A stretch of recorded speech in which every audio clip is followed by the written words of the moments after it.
Hello, this is Lisa Rusczyk. And Donna Murphy. With the podcast, We Are All Psychic. And Donna, we have a yes or no question for you. Do you think we're all psychic? Yes, I do. I do too. And You we started with an easy one. We started with an easy one. Listeners and watchers, if you didn't read the title should say yes and no in tarot. So we're going to teach you some techniques about how to read tarot, yes and no style. We did have a guest today, but we got times confused, and we decided since we got pretty, we were going to do this. Yes. We had to reschedule the podcast with the guest, but we're here. We are here for you to do some yes and no tarot. So I'm going to use the Rider-Waite. And I am going to use the Thoth deck, which is my deck of preference, deck of choice. And I want to tell you some ways, like how I first started learning yes and no answering with the cards. I want to talk about where I ended up, and I want to tell you some techniques I learned from other people. And what about you, Donna? For me, I will do yes or no questions. I'll do them for myself. I will do them for others gladly. Usually for a client, I try to remind them that a yes or no question is just that. You're unlikely to get context. And because you're not likely to get context, a single yes or no, while it may be an accurate answer for what it is, doesn't give you as much of a framework as you might like around the question. That's my only thing. I mean, for what it's for, it's great, but you have to understand what it's for. And just like you can't build a house with just a hammer, right? You need a variety of tools. It is it's a hammer. It's one hammer house. Well, try cutting your next board with a hammer and see what you live inside the hammer, shrink yourself and live in the hammer. I mean, what else would you do? Exactly. So the idea is, kind of a mix of tool. Also, with yes or no questions, typically it's one card, or maybe I've seen at the most maybe three. Yeah. So again, you'll get a little more context than you will with one, but it's always with the idea that it's not really looking at the larger framework. So sometimes for the really big questions or the more complex questions, it just isn't as good as another approach. But again, for what it is and for what it's for, it's terrific. It is, yes. I'll start with, the very typical yes or no, what most people think of when they first start with tarot. I did anyway, upside down and right side up, right? Yeah. Isn't that what you did? And it doesn't work though, does it? After a little bit, like even right away, it doesn't work. Like I will ask, is my name Lisa? Upright is yes, and upside down is no. Is my name Lisa? No, my name's not Lisa. That doesn't work, right? I didn't do that on purpose. I really did just randomly pull that. I know. I believe you. It doesn't work, and it was showing us. Yeah. And it's showing you, this is why that doesn't necessarily work. So, also, if you're a person who doesn't read reverses, and it really doesn't work. That's really confusing. Yeah. And I generally don't. I generally don't read reverses. Yeah. But did you think that when you first started reading, maybe like the reversal? And then I went to the internet. I thought maybe it's something I had to memorize. And I tried that with like looking it up every time. And that was totally wrong. I tried several different places that did that. It didn't work for me. So a thing that did work for me was a friend. Finally, this is the first thing that started working for me. My friend Akasha. And if you're a longtime listener, you know Akasha Prime, the magic witch in the South, who is a dragon priestess. She taught me the 5-card method. And it's basically you pull 5 cards. And that is upright and reversed, or how you read the cards, yes or no. Because upright, like say 5 of Pentacles is a no, and the 5 Pentacles reversed is a yes, usually. But that doesn't where I go in the end. But in this case, so I would pull 5 cards, and it'll be a yes or no for 3 out of 5. Closest. And this goes saying what you're saying. As it stands now, things can change, and these cards will explain something also. So ask me a yes or no question, Donna, that you know the answer to. That I know the answer to. And we'll see how the cards do with this method. Let's see. It has some I'll make it really simple. Do I currently have 2 cats? Oh, okay. Let's see. So I'm going to see 3 out of 5 here, listeners. So the first watchers, if you're watching, first one, the Empress, upright. Yes, she does. The second one, 2 of Cups. Yes, she does. And there's 2, maybe. Exactly. And they love each other very much. And there's a boy and a girl, maybe, because there's a boy and a girl on the card. And then this, I'm pulling right off the top, guys. And then the third card is the Page of Cups reversed. That's a no. Or it could be something's a little emotional. And we do the fourth card. It's the Wheel of Fortune. Yes, she has 2 cats. And we have a fifth card. Just the one I was talking about, the 5 of Pentacles reversed, which is a yes. That's so fun. I love a psychic podcast. And the Page of Cups reversed here tells you some context, and maybe she has some cats in the past she misses. That's what makes me think. That's what makes me think of. Yeah. And they remind her of them. And she used a mom of the cats, and the cats really get along. And is there a boy and a girl cat? And do you have 2 cats? Yes. Is it Tomiko? And is his name Fanchi? Fanchi. And they, listeners and watchers, they're in the credits if you've not seen our credits. Exactly. They show up in the credits. Yeah. And although Fanchi is, Fanchi is shy, Fanchi is shy. But Tomiko is not shy when it comes to showing up on the podcast because she shows up very regularly. And we call her the manager because that's her job. She keeps it on task. She like whips it around when we're going off. Like she comes around and y'all get back to it. Don't go off topic. She's been really good for me, Donna.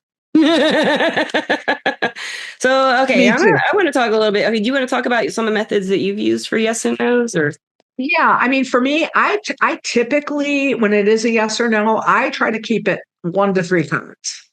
And again, I do like at least a little bit of context. So that's why a 1 card draw for me is just, it really doesn't feel like enough. It also, again, it depends on the question. I try to avoid, once again, really complex questions or, situations with a lot of moving parts. I try not to go the yes or no route, and I try to go a more open-ended route to get more information, because ultimately that's sort of the reason for the consult, right? Is let's get some information. Guidance, advice, whatever it might be, but I want as much as I can get, not as little. Yeah. And so for me, typically I will try to keep it to things I already know. I mean, we did that for illustrative purposes, but the main thing is if it's something that's relatively straightforward, if it's a very short-term decision, if it doesn't necessarily have, major impact or whatever, I will generally, I'm probably most comfortable with like a 3-card draw. Okay. And then I can look at that as either situation. What's the situation? In other words, what's the essence of the situation? What's immediately sort of affecting it or surrounding it or or having some influence? And then what's the outcome, right? Yeah. Yay or no. Yeah. Yes or no. And so I kind of will look at a 3-card draw that way. And that's been very useful for me. Do you want to demonstrate on me with something I know? Sure. Yeah. Okay, let me think of something simple that you don't know. Yeah. This because I knew you had 2 cats, but that was just beautiful. So I'll give you. Let me think of something real quick. Listeners and watchers, I paused it so I could think of a question. So we decided I'm going to ask a question about tonight. And tomorrow when I mix this, I will answer if it was yes or no correct. So I'm asking you, Donna, am I going to an open mic night tonight to play? Or even hang out?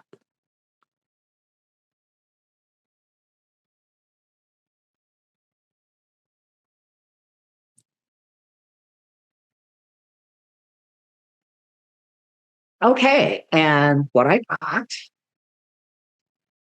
was, I'm going to try to do this with my right hand. That's another thing. No left-handed cards. So I know. When you fan, when you're a lefty and you fan the wrong way. Everything's wrong. Yeah, it doesn't. But I've got the 3 of Wands, I have the Sun, and I have the Death card. Now, for me, even just looking at that overall, my answer would be yes. Okay. And the way I look at it is with the 3 of Wands, there's an opportunity for a certain amount of interaction. It's an opportunity to interact. So that's kind of what's around the question. Whether you choose to perform or not, it is only partially part of the answer. And the manager is here. So hi, manager. Tomiko is here, guys. Say hello, Tomiko. Hey, are we doing a good job, Tomiko? Do you think it's okay? Would you say yes or no? I got a little purr, so I guess it's a yes. Listeners, if you weren't watching, she shook her head. I swear to God, she shook her head no. That's why I laughed so hard, Donna. Did you see it? She made this little like... Oh, she did? But I think that's kind of a yes. She's like, well, I'll see. We'll see how it turns out. Yeah, jury's You're out. not done yet. Then we have the sun. So the idea, of being seen, if you did decide to perform, I think it'll be very well received. But again, that part certainly, including whether or not you attend, just because I say yes, ultimately, and that's another element of this, even with a yes or no question, people have free will. You can make choices. I don't know yet if I want to go. I do kind of, but I don't know if I will, because at night I get tired. It starts at 8. Yeah. And getting a yes or no getting a yes or no doesn't automatically mean that either answer is written in stone. Because again, there's always our choices. But I've got the sun, so the idea of being of having an enjoyable time, first of all, that is a death. That goes with death. I'm just kidding. Yeah. I used to be very afraid of performing, listeners. That's why I say that. It's pretty, and again, that can be pretty transformative. That's a transformative experience. But yeah, I would look at this, and again, it may change your outlook. It may mean that you feel better, you feel more energized, you feel more optimistic, whatever it might be. The change to me in this context with these cards, those are beautiful. It's kind of like, it's kind of like the change will do you good. Why not pull another card and just see what might happen if I go? It's good or changed. Come on, let's do it. Queen of Swords. Ooh, how do you interpret that?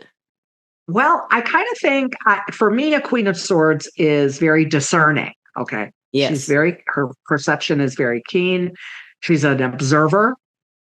And yes, an analyzer, but not necessarily. It can be in the moment, that can be afterward. For me, that's a discerning observer, or sometimes a judgmental observer. So if somebody is not, she's honest, so great. Yeah, if somebody's not maybe so great, like you might be like, okay, that really wasn't the greatest, performance I ever saw ever. But anyway, but the idea of having an opportunity, again, to have an experience that you can put in the hopper for future reference, that's how I would put her. That's interesting, because what's going on. I sometimes think of the Queen of Swords as like, that's what she said. So you already said it, is kind of what I heard when you pulled that. And I needed to listen back. But I also, when I think of the Queen of Swords, I also think of someone who finds out a truth about herself sometimes. That could be something very good for me. And I've been discovering a lot of big truths since Uranus entered Gemini, because my Venus is in Gemini probably. But so if you want, Donna, I don't know, that's really good. Thank you very much for that. You're welcome. And if you want, Donna, we can do the same thing for you in the way I do it now, the way I do my yes and no now. And we can pause it and you can think about it. You want to do that? Or? I don't even know if I really need a pause. Since we do have, there's actually 2 events coming up, but I'll focus on the one that I was more involved with, the preliminary for today. And I'll just ask, is Community Days going to be successful this year? Again, I want to phrase it as a yes or no, and I'm actually so You're out asking of for more info. You're asking, right? But I mean, I'm so used to going the other way, right? And as a rule, I'm trying to get away from the yes no and trying to rephrase questions for that, data. Yeah. But anyway, no. In this case, though, and so by phrasing it that way, will it be successful this year? I think is a good way to get to where we're going. Okay, so now listeners and watchers, here's where I'll explain how I ended up where I'm at with yes and no in this kind of tarot. So I have identified the meanings. I have my catchphrases for all the cards. And what I do for reversals is it's either the extreme opposite or the extreme of that card upright. That's usually how I do. And most of them, they have a permanent one that's always there. Like the 5 of Pentacles upright. You're suffering in the 5 of Pentacles upright. That's not a yes. The 5 of Pentacles reversed, you're usually better. You got more money, you got health back or whatever. He moved, and it's better. So that would be the yes. That's why I used that one as an example. So what I will do here now is I'll always pull one card first. So I'm going to shuffle it a little bit more. And I'll take the top. I always pull off the top. I very rarely pull out of the middle or something. Sometimes I do for fun, but I usually just pull off the top. So, and I've said this before on podcast, shuffling is just shuffling. Just stop when you feel like it. And I feel like it. So I'll pull one card and I'm going to say, it says Ace of Wands reversed. So this is telling me aces for me. Now, I learned this from the first deck I had. Aces are yes and no cards. Yes and no cards for me always. This is not yet in particular as a yes and no. So I'm going to ask what not yet, and the energy is low for the question at hand. So let's see about that. So I'll pull another card, and I get the moon. So there's something you don't know yet that hasn't happened. So let's see what it says is going to happen, possibly. The world reversed with the Queen of Cups reversed. So I think that somebody involved might have to drop out at the last minute, and that's going to have to be a scramble. That's what I'm saying. Not yet. That someone else comes in and takes place, I think, and there's a scramble is what it feels like. So there's some details for you. But overall, it ends up working out. That's how I take that. Literally working out. You know, and that's 5 cards too, but that's where I ended. But do you have any questions? Do you want to look at that? Okay. A lot of info. Again, there's so much right now. I know that there's so much right now that I don't know. That again, we have to see what unfolds. But I would say that just based on that, knowing what to look at or what to look for, you know. It said they'll look for the Emperor reversed. Someone who's controlling or dominating, or maybe somebody who's weak and sad and unhappy, because that's sometimes the Emperor for me. Reverse a person. It's someone in an authority figure who can't do it sometimes anymore, which would make sense with the, you know, this person having to drop out, the Queen of Cups reversed. And I felt pregnancy with this. Okay. So it may not be so much she is not a weakness, but she got pregnant. You know, she can't keep the position anymore. Or that person with the energy of the feminine for Queen of Cups. Or is that you? Oh, shit. They're not telling us anything else. They said, shut your mouth. This is not a yes or no. Queen of the High Priestess is almost always I'm not telling you anything else. I'm not telling you right now. Yeah. That information is not for now. Yeah. Yeah. That's what I feel right now for her. She's saying nothing else for you right now. You got to find out yourself. Otherwise, there's no point to this reading. That's kind of what it says to me, you know. And we have a tail in the frame. So, okay, tomorrow, listeners and watchers, we've got a manager tail. I'm sure I can find manager tail. Oh, the mascot. Oh, well, we've got Einstein over there doing something weird. I don't know what he's doing. I have no idea what you're doing, Einstein. That probably makes 2 of you. Yes. He's just being very strange. He's just sitting like in a ball, like looking over his shoulder, just kind of weird. It's very strange. Anyway, so tomorrow, listeners and watchers, or whenever you see this, it will have been tomorrow for us, and we'll get in touch and we'll talk to each other. And if you want to get on video, or I can just tell them in the recording as I mix it, I'll let you know, or we'll both let you know what happened. So you want to do that? Mine's going to be a little while. Oh, that's right. Because there's still a little bit of a gap between now and the actual. Yeah, I can at least do mine. Yeah, I have to wait. You know, I have to wait because there's still going to be things that happen. The event is just under a month away. Okay. And so there's going to be a gap now when things happen one way or the other, right? Good, bad, indifferent, you know, whatever. So there's going to be things in the mix before I know for sure what it is. Yeah. Okay. But I'll definitely let you know. I mean, that's really cool. Yeah, we'll find out. We'll do this, listeners. We'll let you know in another podcast in the future. And if you like this podcast and you have some yes or no answers or ideas, for how you read tarot, yes and no's, please leave them in the comments. We'd love to hear about it. And I'd love to thank our sponsor, Everclear. Everclear is an advice app and website where you can get advice from psychics and empaths, so you can get the clarity you need to create the life you deserve. Right, manager? Tomiko, you deserve it. You deserve it, Tomiko. She says you deserve it. She says, yes, I do. Yes, I do. Even though you guys can only see the tail, I'm seeing the whole action here. And she's purring and she's getting her little head rubbed. And she loves the podcast. Tomiko, pop up and say hello or goodbye or something. Say, come on. Say, listeners and watchers, go check us out on Everclear and listen and subscribe and comment and be happy. Be happy. Listeners and watchers, I love you. Now she's going to pose. That's what she did last time you picked her up. She went into the pose afterwards. Oh, no, she's just so happy. It's just tail. It's just all tail. We're getting all the a time. lot of approval now. It's a big approval, listeners. Yeah. Thank you, Donna. Thank you very much. And thank you, Tomiko. And thank you, watchers and listeners, for watching and listening as always. Peace out. Yes. And we will see you very soon. Peace out. Oh, Donna, yes or no? Do you love the listeners and watchers? I absolutely love the listeners and watchers. That is an unqualified yes. Yes. The cat butt. Yes. Cat butt. Yes. Listeners and watchers of the podcast. We're all psychic. Donna was right. Of course, we have to have an ambulance right now. I feel bad for them, though. They're having a bad day. Anyway, I don't know if you heard that, but there was an ambulance and it was really loud. I have my door open. I guess I shouldn't record podcasts with a door open. Anyway, listeners and watchers, I wanted to let you know I did go to the open mic. I didn't think I would go. I really didn't want to. I was tired. I wanted to, of course, but I didn't feel up to it. My back was killing me. And then my old roommate, Jesse, who works there now at this place where the open mic is. Oops, there goes my hair. It's crazy this morning. She texted me and she's like, come on up here. And I'm going. And I went and saw her, and I'll slip a little picture in here if she's okay with it. And played some songs, and it went well. I had fun. I didn't mess up too much. And I had someone up there play with me. It was at Fran's. It was a place called Fran's. And I met someone I had met like a year ago that I hadn't seen in forever. I met this person at a wedding party, and a bunch of us randomly got up on stage and played music together. And I'd never seen any of them again. And he was like, "This is weird." I said, "I know you," and he's like, "I know." He's like, "This is weird, but I remember where we met." And I remembered it because we had named our band of the Anniversaries, because it was like an anniversary party, and we made a little impromptu band right there on the spot.